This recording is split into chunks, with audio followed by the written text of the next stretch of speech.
اهلا بيكم. في الفيديو اللي فات احنا اتكلمنا عن الثلاث انماط اللي بيتكون منها اي برنامج، بس لما بتيجي تكتب برنامج بنفسك بتواجهك مشكله كبيره وهي السنتكس ايرور اللي احنا اتكلمنا عنها في فيديو قبل كده. انت لسه بتتلخبط ومش فاهم الفرق بين الاكس وهلو وبرنت، امتى تكتب دي وامتى تكتب دي. المشكله اللي انت لازم تفهمها ان انت محتاج قاموس في البرمجه. احنا هندخل في الموضوع النهارده وهنشرح ايه هي الثوابت والكلمات المحجوزه والمتغيرات. هو ده القاموس اللي يخليك تكتب برنامج صح من اول مره. جاهز؟ يلا بينا.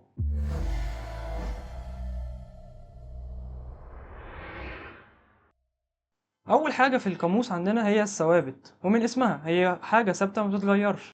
الثوابت نوعين واحنا عارفينهم أصلا، يا إما رقم يا إما نص. يلا نشوف.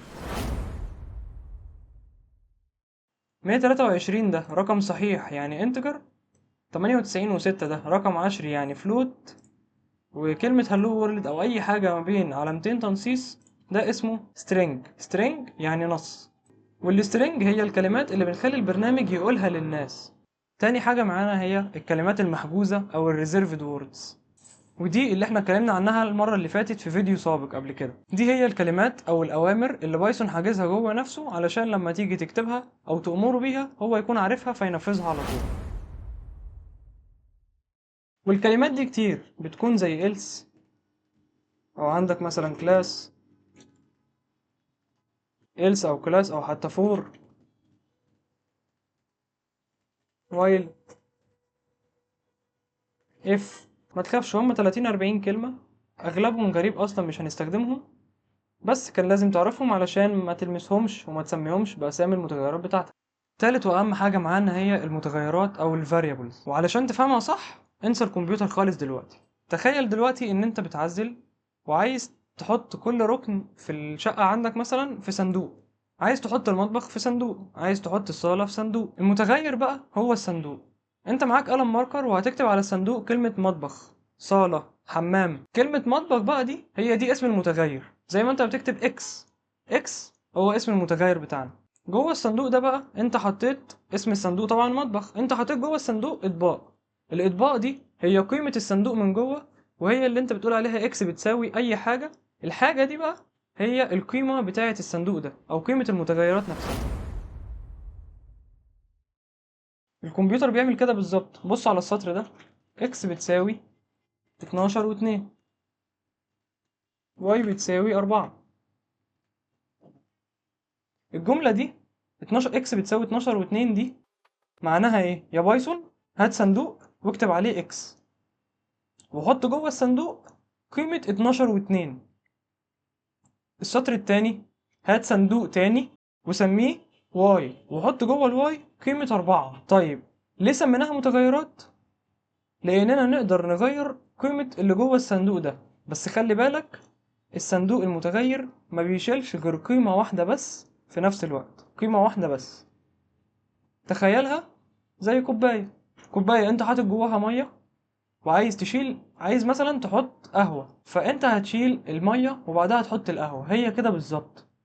دلوقتي لو احنا حطينا اكس بتساوي 100 وجينا ننفذ الكود ده كده، اللي هيحصل ايه؟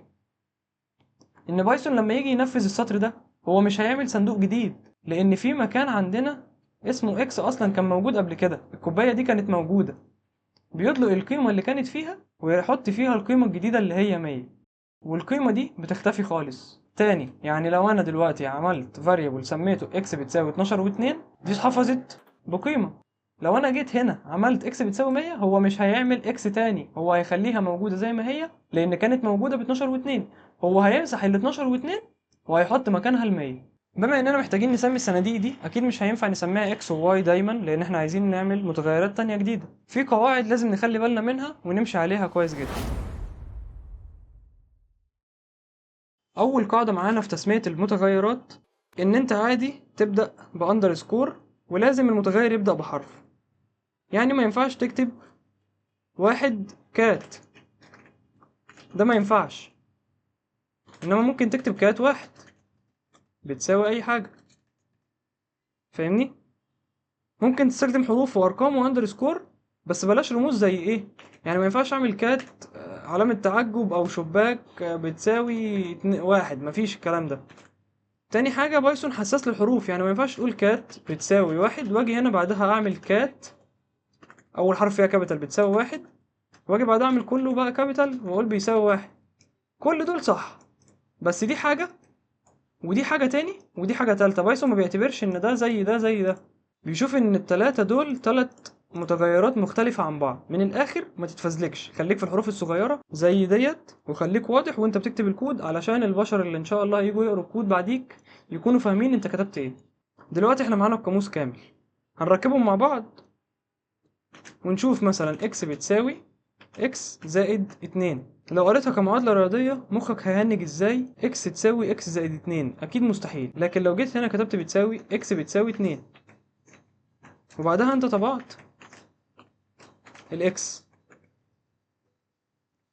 بس خليت الاكس هنا تحت، طبعت الاكس تحت. انا عايزك دلوقتي تحط صباعك في المكان اللي هو محطوط فيه اكس بتساوي دي. اكس بتساوي دي عايزك تخبيها خالص. بص بقى على الجزء اليمين اللي هي اكس زائد 2. الاكس اللي هو الصندوق ده كان جواه كام في الاول؟ كان جواه 2 في اول سطر اهو. طيب الاكس هنا 2، 2 زائد 2 4. جميل جدا. دلوقتي شيل صباعك بقى اللي هو على الشمال ده، بقى معانا كام على اليمين؟ 4. بتقول له خزنها لي في اكس. يبقى بايثون هيعمل ايه؟ هيطلق رقم 2 القديم، هيشيل رقم 2 ده خالص وهيحط مكانه 4. ولو جينا نشوف البرنامج هيطلع القيمة 4. الخلاصة دايما نبدأ باليمين، خلص العملية وبعدها روح للشمال خزنها.